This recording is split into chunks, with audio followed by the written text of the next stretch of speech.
George Washington Carver, the Nature Kid.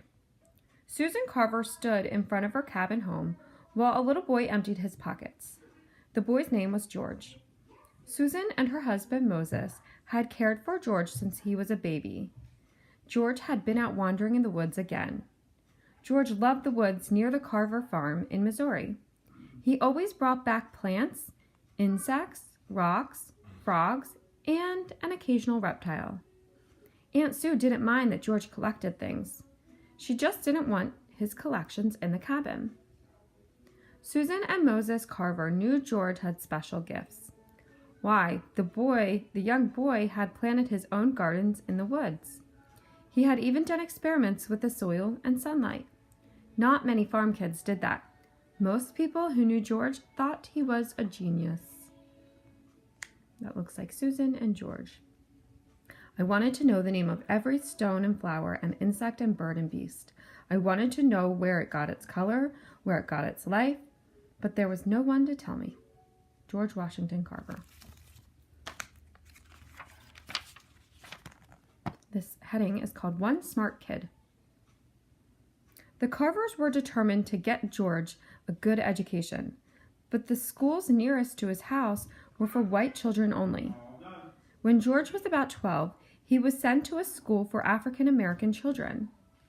The school was 8 miles from the Carver's farm, so George lived with a family who had a house close to the school. The caption says, George went to a school for African American children like this one. But the school was too easy for George. He was by far the smartest boy there. George left the school and moved to Missouri, where he could get a better education. In high school, George was a star student. After George graduated, he started his own laundry business. But George still had thirst to learn more. He wanted to go to college. The new heading is called the College Challenge.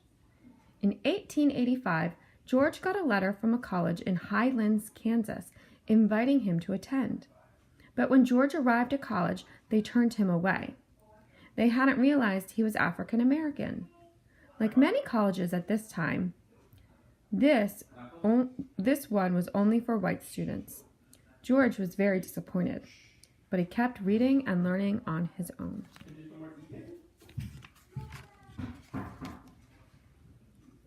The caption under the photograph says, George Carver was only the second American to go to Simpson College. On a visit to Iowa, George met a family that encouraged him to go to the local college. In 1887, George started taking classes at Simpson College. He was only the second African American student to go there. He studied art and music, but George wanted to study plants and farming. He switched to Iowa State Agricultural College, where he learned about crops, soils, fertilizers, farm animals, and more. This new heading is called A Great Teaching Career Begins. George was a top student at Iowa State. After he graduated, he was asked to stay and teach. He also began doing research about plants and their many uses. Soon, scientists around the country heard about George and his plant studies.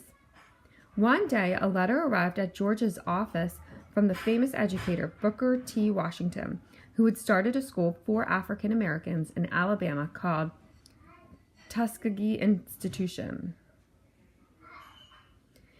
It was a signal that George Washington Carver's life was about to change forever. I'm sorry if it's a little blurry, you guys. It's kind of hard to read, but you can follow along in your own books right in front of you. Booker T. Washington wanted Carver to start up a new agricultural program at Tuskegee.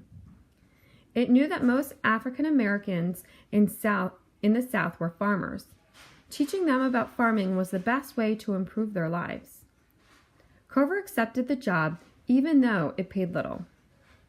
So now the new heading is called Helping Poor Farmers. There were many poor African American farmers in the South. They had been growing only cotton for so many years, it had ruined the soil at their farms. The farmers also had problems with insects that were eating their crops. Carver taught the farmers better ways to farm. He wrote simple booklets for them and held meetings to teach them how to improve their crops. He also taught them how to grow healthful foods. The caption says, crops such as peanuts had another advantage. Insects didn't eat them. Carver believed in using natural products to improve soils and help plants grow. He wanted farmers to plant crops and peanuts and sweet potatoes that make the soil healthier. But that gave Carver another problem to solve. If so many farmers grew peanuts and sweet potatoes, he would have to find more ways to use these crops. Carver experimented in his laboratory. He used simple gadgets and processes to make hundreds of new products from these crops. All these things could help the farmers make money in new ways. Fame followers. Carver's work made him famous across the country.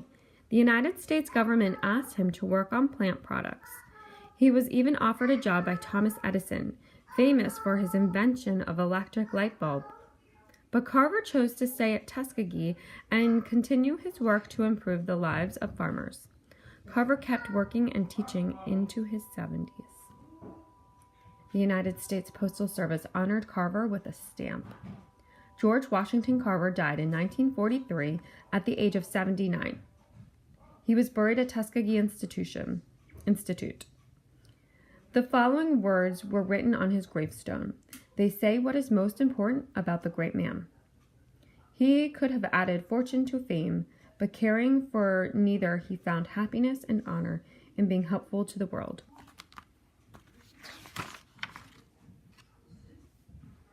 The life of George Washington Carver. It's a timeline.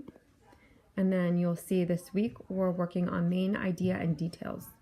So when you take your notes, you can think about the different headings there are in this book, which would be your main idea. And then you would look in the following paragraphs to think about supporting details that would go along with the headings.